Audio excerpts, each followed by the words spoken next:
We now continue our look at the problem of faith and reason in the context of Western philosophy and Western religion. We jump ahead from the ancient times to the 11th and 12th century, which is kind of the heyday of medieval philosophy. So, what's going on during the 11th and 12th century?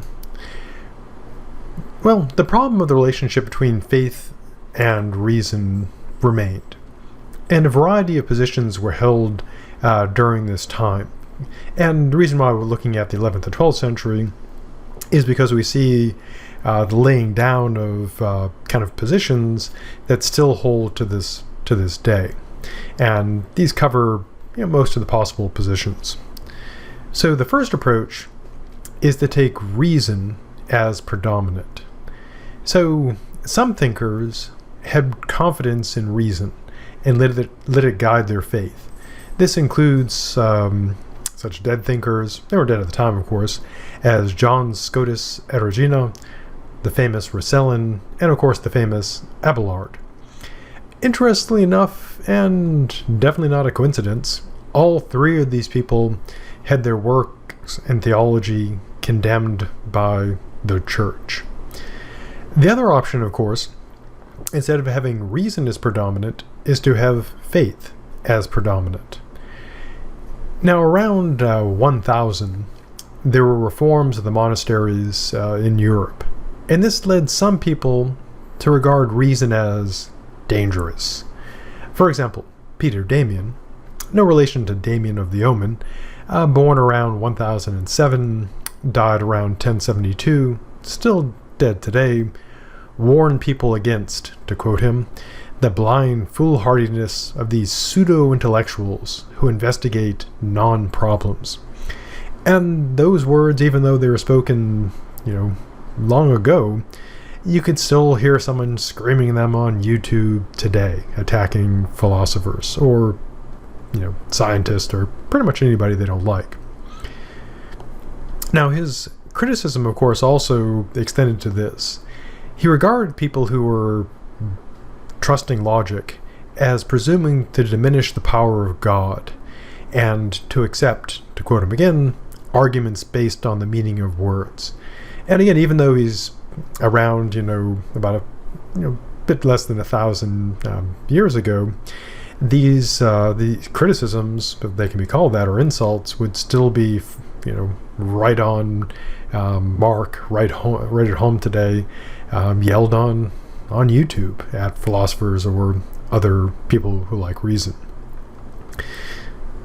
Another fellow in this same category, namely accepting faith as predominant, was Saint Bernard of Clairvaux, 1091 to 1153. He was a mystic and reformer, and regarded philosophy as both useless but also quite dangerous. His claim to fame, in large part, was for the prosecution of Abelard. And one of his quotable quotes is this. He says, "I believe, though I do not comprehend, and I hold by faith what I cannot grasp with the mind." Now then we have other thinkers, such as our good dead friend St. Anselm, who had a view that faith is predominant, but kind of a different from these other thinkers, or anti-thinkers, as one might say. He took the view that reason cannot be autonomous and must be guided by faith. Despite this, he also placed great confidence in reason. Why? Well, he believed he could prove all Christian doctrines through deductive logic. Going back to the argument basics, you might recall that deductive logic offers certainty, that if you have a valid argument, then if all the premises are true, the conclusion must be true. And so if you have a deductive argument and you put in true premises and the argument is valid, you get a guaranteed true conclusion. And so he believed from faith that he could prove all of Christianity deductively, although of course he initially accepted them on faith. And of course, both faith and reason must operate within the limits set by what is orthodox. Now, another saint who we'll look at is our good dead friend, St. Thomas Aquinas. And so rather than making reason dominant or faith dominant, he had a synthesis, a blending of both faith and reason. And so Aquinas, and we'll see more of Aquinas in the future, he made a clear distinction between theology and philosophy. And he did accept that the limits of the human mind were such that we could not grasp the rationality of some theological doctrines. And if our mind lacks the power to grasp them, they're beyond the scope of our understanding and our knowledge. The only way we can know them is through revelation, and we must take them on faith. But reason itself for him is effective in its own sphere, and he gives it a rather large field to roam in. How so? Well, suppose you're engaged in philosophical argument. You don't need faith for that. It's not a necessity for philosophy. And he does accept that faith and reason do overlap to a degree. So some of what people take to be, take on faith can be proven by reason. And some things that are proven by reason can be taken on faith. And we'll see more of our good dead friend Thomas Aquinas in the future. Now, after Aquinas, many Christian thinkers and philosophers had less confidence in reason and started to narrow the sphere of reason. For example, Siger of Brabant, whose name I'm no doubt butchering, he presented the rather weird doctrine of double truth, that philosophy and theology could give different answers to the same question. I don't mean in the sense that they'd be just different, but you would have potentially, something being true in one area, but also being false in another.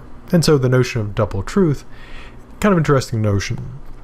And today, of course, we hear people talking about alternative facts, and you could see that as a non-religious doctrine that you can have, alternative truths. Now, Siger, or Siger, however his name is pronounced, he didn't really make an extensive attempt to resolve this difference between faith and reason. Another well-known fellow is our good dead friend Duns Scotus, 1266 to 1308. And he tried to maintain the balance between faith and reason, and essentially took them to be sort of separate spheres without a lot of overlap. Then along came the now famous William of Ockham, who is credited often with the famous or infamous Occam's razor. He separated theology and reason with his intent was to protect the truths of faith. One thing that later forms of skepticism developed or are developed to do, and if you have an interest in this, we covered this in the epistemology class, is that interestingly, skepticism can be used to undermine faith and reason, which can be used to support faith in, faith. So Occam took the view that you can't prove God's existence with certainty. And we'll see other thinkers taking the same view, that it can't be proven. Why is this? Well, our good dead friend David Hume later takes this idea and develops it, which is this. One of the core questions, many core questions in philosophy is this. And we'll see more of this when we talk about the rationalist and the empiricist. So one question is, can logic tell us about reality? Or can it not? So one kind of split is, and we'll see thinkers like our good dead friend Gottfried Wilhelm Leibniz, who believes you can work out the correct logic that will tell you about what's real. And so in theory, you could sit down with this logic, work it out, and know things about reality, about the world. And other thinkers, typically, the empiricists, we'll see more of them later, they say, well, no, that's not how it works. You could do logic all day and all night, and it won't tell you anything about reality itself. So on William of Ockham's view, logic tells us nothing about reality. What does it tell us? Well, only tells us about the forms of propositions asserted about reality. Roughly put, kind of crudely put, logic tells us about the language that we use to talk about reality, not about reality itself. Now, around the 14th century, there was a surge in mysticism, and this further pushed apart faith and reason. And on this view, again, which is not embraced by all, that rarely do you have views that everyone accepts, in fact, pretty much never. On this view, knowledge of God and religious experience were placed beyond the realm of reason.